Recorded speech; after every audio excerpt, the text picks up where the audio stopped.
নমস্কার বন্ধুরা, আমার চ্যানেল রান্নাঘরের পক্ষ থেকে তোমাদের স্বাগত। আজ আমি একটা রেসিপি তৈরি করেছি, যেটা ফেলে দেওয়া কিছু উপকরণ দিয়ে গরম ভাতে খেতে দুর্দান্ত লাগে। দেখো, তাই এটা করতে আমি কি কি নিয়েছি। আমি বাঁধাকপির যে মোটা অংশগুলো থাকে, পাতাগুলো, সেগুলোকে এইভাবে কেটে নিয়েছি। দিয়ে কেটে ভালো করে ধুয়ে জল ঝরিয়ে নিয়েছি। এবার কড়াইতে ওগুলো একটু জল দিয়ে ভালো করে সেদ্ধ করে নেব।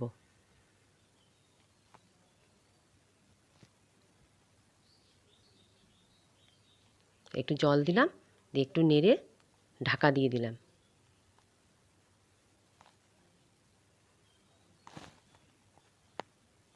দেখো, আমার সেদ্ধ হয়ে গেছে।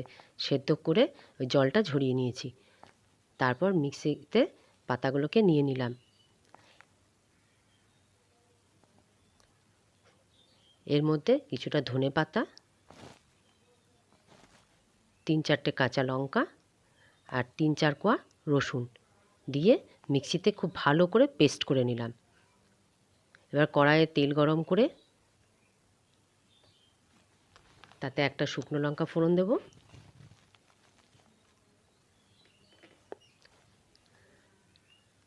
আর একটু কালো জিরে ফোড়ন দেব।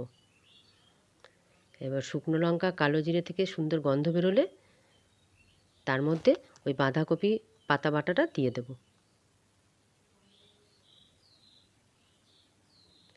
দিয়ে একটু নেড়ে দিচ্ছি।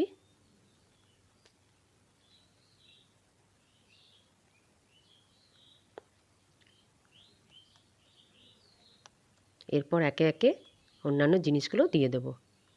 দেখো, আমি পরিমাণ মতো নুন দিলাম, খুব সামান্য একটু চিনি দিচ্ছি যাতে স্বাদটা ব্যালেন্স আসে।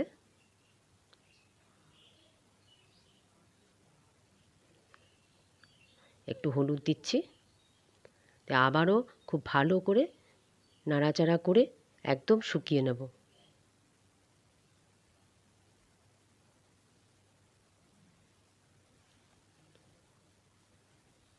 দেখো, আমার কতটা শুকিয়ে এসছে।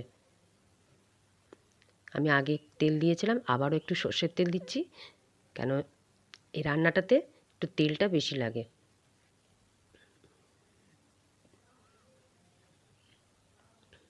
দেখো, আমার বাটাটা হয়ে গেছে। ভিডিওটা দেখতে দেখতে একটা লাইক করে দিও, আর রান্নাটা ভালো লাগলে কমেন্ট করে বলো, আর আমার চ্যানেলটাকে সাবস্ক্রাইব করে দিও।